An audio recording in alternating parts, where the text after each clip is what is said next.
အားလုံးမင်္ဂလာပါ Red Manchester ဖောက်ပေါ်နဲ့ United တို့တာကနေပြန်ပြီးကြိုဆိုလိုက်ပါတယ်ဆိုတော့ဒီနေ့မနေ့ခင်းအတွက်ကျွန်တော်တို့နောက်ဆုံးရရှိထားတဲ့ United တိုင်းနဲ့ပတ်သက်ပြီးတော့ကြည့်အောင်ပါဆိုတော့ဂျွန်လ30ရက်နေ့အတွက်ပို့လေဆိုတော့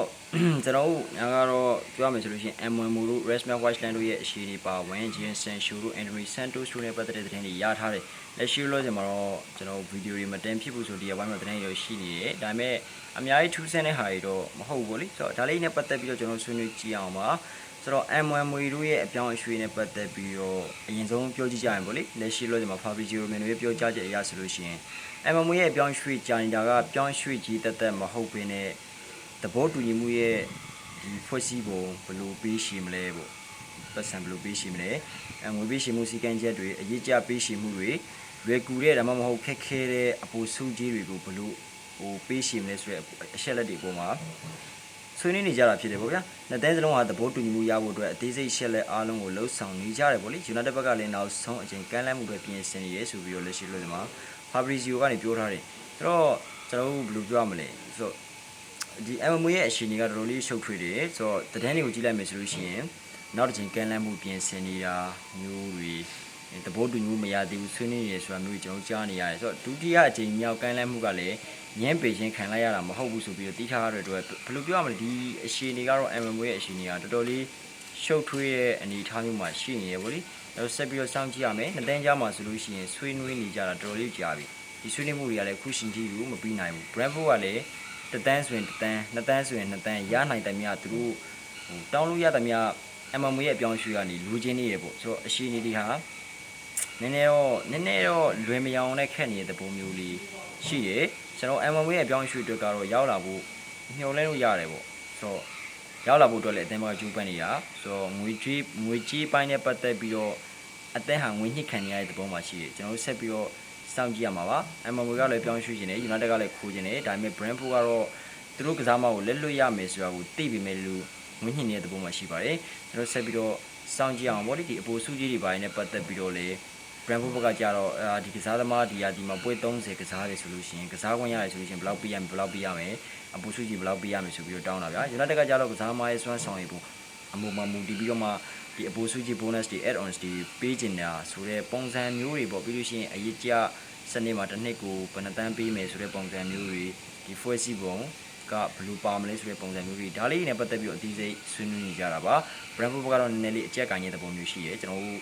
MMO ရောက်လာဖို့ကတော့များပါတယ်ဆက်ပြီးတော့စောင့်ကြည့်ရမှာပါဗောနော်ဆိုတော့ Rasmus Hojlund နဲ့ပတ်သက်ပြီးတော့လည်း Fabrizio Romano က Rasmus Hojlund အတွက်လည်း Inter Milan နဲ့ Manchester United ကြားမှာသဘောတူညီမှုရရှိခြင်းမရှိသေးဘူးလေ Inter Milan ကအငှားအပိသက်ခေါ်ယူခွင့်နဲ့လိုချင်နေတာဖြစ်တယ်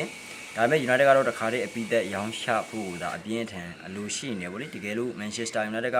Hojlund ကိုအပိသက်မရောင်းနိုင်ခဲ့ဘူးဆိုလို့ရှိရင်တော့သူဟာအသင်းမှာဆက်ရှိနေမှာဖြစ်တယ်ဆိုပြီးတော့ကျွန်တော်သိရတယ်ဆိုတော့အပိသက်မရောင်းနိုင်ခဲ့ဘူးဆိုလို့ရှိရင်တော့အသင်းမှာဆက်ထားမယ်ပေါ့လေပြီးတော့ကျွန်တော်တို့တိုက်စစ်မှုဝင်မယ်ဆိုလို့ရှိရင်တော့ Rasmus Hojlund ဟာအငှားတွေပါထွက်ကစားမှာတော့မဟုတ်ဘူးပေါ့အသင်းမှာဆက်ရှိနေမယ်ဆိုတဲ့ပုံစံမျိုး Romano ကပြောထားတယ်ကျွန်တော်တို့တော်တော်လေးတော့အသင်းမှာခက်ခဲတဲ့အရာတွေကြီးပဲကစားမောက်တွေရောင်းချမယ်ဆိုလို့ရှိရင်လည်းခက်နေတာပဲလက်ရှိဆုံး Anthony Santos, Jadon Sancho, Garnacho, Rashford ဘသူမှအထီးထီးရောက်အပြောင်းရွှေ့ဖြစ်လာနိုင်စီရရှိမနေသေးဘူးဆိုတော့ဒီအပြောင်းရွှေ့တွေဟာတော်တော်လေးတိုင်ပတ်ပါတယ်ကျွန်တော်ကစားမဝယ်မယ်ဆိုလို့ရှိရင်လည်းအဆင်မပြေဘူးရောင်းမယ်ဆိုလို့ရှိရင်လည်းအဆင်မပြေဘူးကြာဆိုကိုယ့်အသင်းမှာကစားမတွေကိုခေါ်ပြီးတော့လောက်ခလာစာတွေတအားပေးထားတဲ့အခါမှာဒီလိုပြဿနာတွေကျွန်တော်တို့ဖြစ်လာတော့တာပဲဆိုတော့ Rasmus Hojlund လို့ပါတော့အများကြီးရထားတဲ့အထက်မှာမပါဘူးဒါပေမဲ့အသင်းကလည်း Euro 82တန်းလောက်ထိပေးခိုခဲ့ရတာဆိုတော့ကစားမရဲ့အခြေအနေဟာမလွယ်ကူဘူးကျွန်တော်တို့ဒီပေါင်တန်း40ယူတန်း40လောက်နဲ့ပတ်ရှာလေးလောက်နဲ့လက်လွတ်ဖို့ကြိုးစားနေဆိုပေမဲ့ဘယ်သူမှခေါ်ချင်တဲ့အခြေ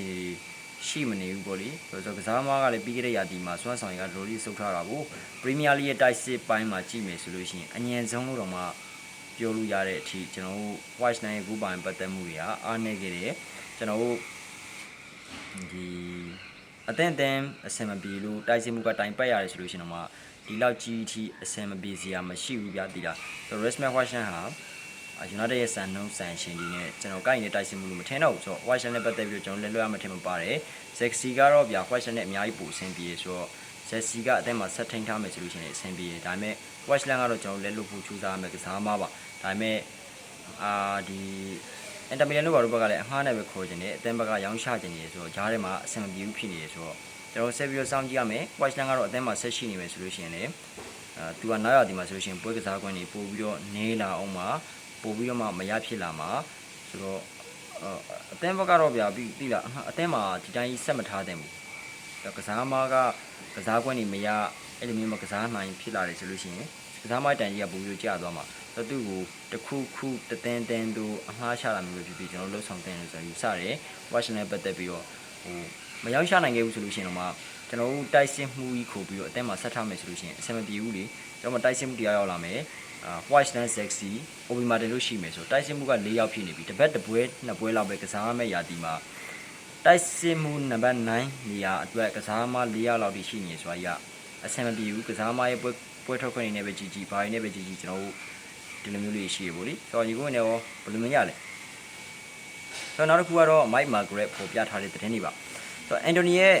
registration right တွေနဲ့ပတ်သက်ပြီးတော့ Manchester United ကဒီ Real Betis နဲ့ဆွေးနွေးလို့ရှိတယ်ပေါ့လေဆိုတော့ဒီဆွေးနွေးမှုက Anthony ကိုအနာဂတ်မှာရောင်းချခဲ့မယ်ဆိုလို့ရှိရင် Sale Clause မှာအကျိုးရှိစီမှာဖြစ်တယ်ပေါ့ဆိုတော့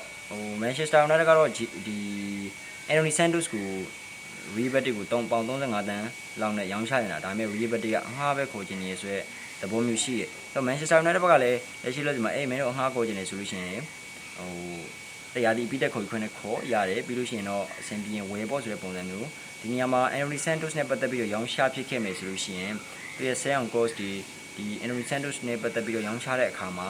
ဘလောက်နဲ့ငါတို့ Sale Clause ပြန်ပေးရမယ်ဆိုတဲ့ပုံစံမျိုးတွေပေါ့လေဆိုတော့အဲ့လိုမျိုးမဟုတ်ဘဲနဲ့ Sale Clause တွေကို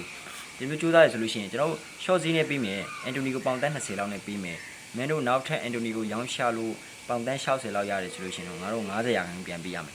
ဒီက25ရာခိုင်နှုန်းငါတို့ပြန်ပေးရမယ်ဆိုတဲ့ပုံစံမျိုးအဲ့လိုမျိုးလေးဖြစ်သွားနိုင်တယ်ဒီ registration right တွေကိုပိုင်ဆိုင်ဖို့ကြိုးစားတဲ့နေရာတွေမှာ Santos တို့ကိုလက်ရှိ short ဈေးနဲ့လက်လွတ်ပြီးတော့ Sale Clause စီမှာဒီပတ်စံအများကြီးပို့တောင်းတာမျိုးပေါ့ဗျာ Anthony Santos ရှေ့စွမ်းပြလာဆိုလို့ရှိရင်အဲ့လိုမျိုးပေါ့ကျွန်တော်တော့မထင်ဘူးဒီလား Anthony Santos တို့ဘာလို့တကယ်ဥယျာဉ်ထိတ်တဲ့အတန်းကြီးလုံးဝ level တွေက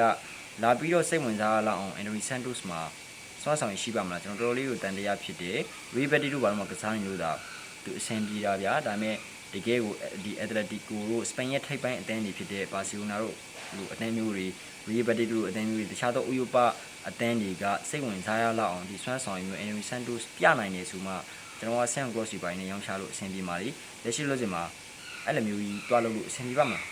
းဘာလို့စဉ်းစားနေလဲတော့မသိဘူးလေလက်ရှိလို့စင်မှာတော့ registration right တွေနဲ့ပတ်သက်ပြီးတော့ Anthony Santos တို့အသင်းဘက်ကစူးစမ်းဖို့ရှိရဆိုတဲ့သတင်းတွေကထွက်ပေါ်လာပါတယ်ကျွန်တော်ဆက်ပြီးတော့စောင့်ကြည့်ရမှာပါတကယ်ပြောရလို့ရှိရင်တော့ Anthony Santos ကသူ့အနေနဲ့သူအဆင်ပြေနေပါတယ်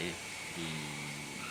တခြားအသင်းတွေကလည်းခေါ်ဖို့ကြိုးပမ်းလို့ရှိရင်အဆင်ပြေနိုင်တာပဲဒါပေမဲ့ကစားသမားက Real Betis မှာတရားဒီစားပဲရှည်စွမ်းပြနိုင်ခဲ့တာဆိုတော့တခြားအသင်းတွေကလည်းမယုံကြည်နိုင်ဘူးဆိုတဲ့သဘောမျိုးဆိုတော့အသင်းဘက်က Anthony Santos နဲ့ပတ်သက်ပြီးတော့တခြားအသင်းမှာကစားမယ်ဆိုလို့ရှိရင်သူတောက်ပလာမယ်လို့ယူဆထားသလားတော့ကျွန်တော်မသိဘူးဗောလေဆိုတော့ Anthony Santos ရဲ့ဒီဂိုးပိုင်ပတ်သက်မှုနှုန်းတွေ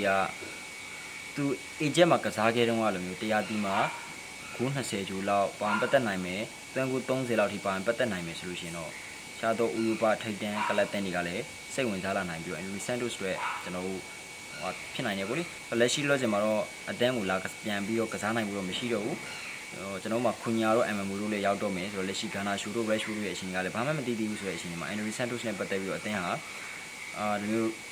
Sale Clause တွေပါရဖို့အတွက်မူပိုင်ခွင့်တွေရဖို့အတွက်ကြိုးပမ်းနေတဲ့အချိန်မျိုးပေါ့လေ Anthony Santos နဲ့ပတ်သက်ပြီးတော့ Real Betis ကိုလက်လွတ်မယ် Sale Clause တွေရဖို့အတွက်ကြိုးပမ်းမယ်ဆိုတဲ့ပုံစံမျိုးပါရှော့ဈေးပေးပြီးတော့ပဲရောင်းထွက်အောင်ဒီလိုမျိုးကြိုးပမ်းသွားမလားဆိုတာလည်းကျွန်တော်စောင့်ကြည့်ရအောင်မှာဖြစ်ပါတယ်ဆိုတော့အသင်းကတော့ဒီဟာဒီမှာတန်း20ပဲရဘယ်လောက်ပဲရဆိုတဲ့ပုံစံမျိုးကြိုးပမ်းသွားမလားဆိုတာလည်းဒီနေရာမှာအရေးကြီးတဲ့အချက်တစ်ချက်ဖြစ်ပါတယ်ဆိုတော့နောက်တစ်ခုကတော့ Jadon Sancho နဲ့ပေါ့လေပတ်သက်ပြီးတော့ Jadon Sancho က United နဲ့စာချုပ်တဲ့တစ်နှစ်ကြံပေးမယ်လေလို့အသင်းကစာချုပ်တဲ့တိုးဝင်ကိုအသက်သွင်းနိုင်တဲ့အချိန်တွေဖြစ်နေတယ်ပေါ့လေအသက်တက်တန်းတိုးပြမယ်ဆိုလို့ရှိရင်ကစားမကတော့အလုံးနဲ့ထွက်ခါရတော့မှာမဟုတ်ဘူးကျွန်တော်တို့ငွေကြေးတစ်ခုနဲ့ရောင်းချနိုင်ရင်ပေါ့အလုံးနဲ့ထွက်ခါရတော့မှာမဟုတ်ဘူးဆိုပြီးကျွန်တော်တို့ရေးထားတယ်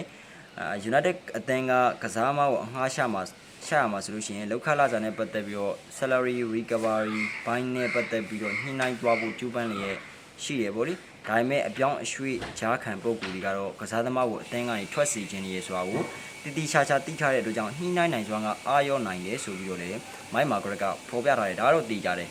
ဂျီနန်ဆန်ရှူကယူနိုက်တက်မှာနေလို့ဘာမှမဖြစ်တော့ဘူးဆိုတာကိုသိနေတဲ့အခါကျတော့ဂျီနန်ဆန်ရှူနဲ့ပတ်သက်ပြီးတော့နှီးနှိုင်းရတာအရာအလုံးကခက်ခဲသွားပြီပတ်စံတောင်းတဲ့အပိုင်းပဲဖြစ်ဖြစ်ကျွန်တော်ကစားမရဲ့ဒီ salary ဘိုင်းနဲ့ပတ်သက်ပြီးတော့တခြားအတန်းဘက်က site ပေးရမယ်ဆိုတဲ့ပုံစံမျိုးပြောတာပဲဖြစ်ဖြစ်အတန်းဘက်ကအရာအားနေနေတာဒီရှင်နေမှာဂျီနန်ဆန်ရှူနဲ့ပတ်သက်ပြီးတော့လေကျွန်တော်တို့အစမပြေခဲ့ဘူးဆိုလို့ရှိရင်ဂျီနန်ဆန်ရှူကိုအလုံးနဲ့ထွက်သွားမှာကိုဆိုလို့စာချုပ်တဲ့တစ်နှစ်တိုးပိုင်ခွင့်အတန်းဘက်မှာထပ်ရှိနေရဆိုပေမဲ့လေလူတိုးတဲ့နေလူထင်ကြလားဂျီနန်ဆန်ရှူကိုစာချုပ်တဲ့တာထပ်တိုးမယ်ဆိုလို့ရှိရင်ဒီအတိုင်းပဲထပ်ပေးနေရမှာ3သိန်းခွဲထပ်ပေးနေရအောင်ပါဆိုတော့ကျွန်တော်တို့ဝယ်မဲ့သူမရှိရင်လေဒီတိုင်းပဲလွတ်လွတ်လိုက်ဗျာကစားမဘက်ကတော့ဒီယာတီမှာ United မှာရသမျှဟိုပတ်စံတွေယူပြီးတော့နောက်ယာတီမှာမှသူဒီအလုံးနဲ့ထွက်သွားရဆိုတော့လောက်ခလာစားပိုင်းပိုင်းနဲ့ပတ်သက်ပြီးတော့လေသူ့ရင်နဲ့သူအဆန်ပြေတလောက်သူလူချင်းတလောက်ပမာဏမျိုးနဲ့ဆွေးနွေးနိုင်မယ်လို့ယုံကြည်ထားတာမျိုးလေဖြစ်ကောင်းဖြစ်နိုင်တယ်ဗောလေဒါပေမဲ့စာချုပ်အလွတ်နဲ့ထွက်လာတဲ့ကစားသမားတယောက်အတွက်ဗျာတခြားအသင်းတွေကလည်းခေါ်ဖို့အတွက်မကျူးပန်းလို့တဲ့ကစားသမားတယောက်အတွက်ဘယ်အသင်းကများလောက်ခလာစားပိုင်းနဲ့ပတ်သက်ပြီးတော့အများကြီးပေးပါလိမ့်မလဲပေါ့ကျွန်တော်ကတော့မထင်ဘူးဂျီနန်ဆန်ရှူနဲ့ပတ်သက်ပြီးတော့လေကျွန်တော်တို့စာချုပ်တဲ့ထပ်တူတဲ့အထက်မှာပါရလို့ကျွန်တော်မထင်တော့ဘူးဆိုတော့စာချုပ်တဲ့ကုန်လေဆိုလို့ရှိရင်ပေါင်82တန်းနဲ့ပဲဝေထားဗျာဆိုတော့ပေါင်80နဲ့ပဲဝေထားကျွန်တော်အသင်းအတွက်အကျိုးပြုတဲ့ကစားသမားအတွက်တော့နောက်ထပ်တစ်ပတ်3သိန်းခွဲထပ်ပြီးဖို့မကြိုးစားတဲ့တော့ဘူးလေတစ်ပတ်3သိန်းခွဲဆိုလို့ရှိရင်ကျွန်တော်တို့တစ်လမှာ73တန်းလောက်အထိကိုကုန်ကြမှာတစ်နှစ်မှာဆိုလို့ရှိရင်တစ်နှစ်မှာ3တန်းလောက်အထိကုန်ကြမှာလေတစ်နှစ်မှာ73တန်းလောက်ကုန်ကြမှာဆိုတော့ဒီလောက်ပတ်စံကိုတွားပြီးတော့တုံးဖို့မကြိုးပမ်းတဲ့တော့ဘူးပေါ့ကိုယ့်အနေကိုဒီတိုင်းပဲလက်လွတ်လိုက်တာကောင်းတယ်လို့တော့ကျွန်တော်ကတော့ထင်တယ်ဆိုတော့ဒီကနေရောဘလူးတွေအမြင်တွေရှိကြလေဆွေးနွေးကြပါအောင်ကြည့်ရှုပေးကြရတဲ့ကျေးဇူးအများကြီးတင်ပါတယ်ဆိုတော့ subscribe လုပ်ရဖို့တောင်းဆိုပါတယ်နေ့လေကင်းဗီဒီယိုမှာထပ်တွေ့ကြအောင်အားလုံးကျေးဇူးပါ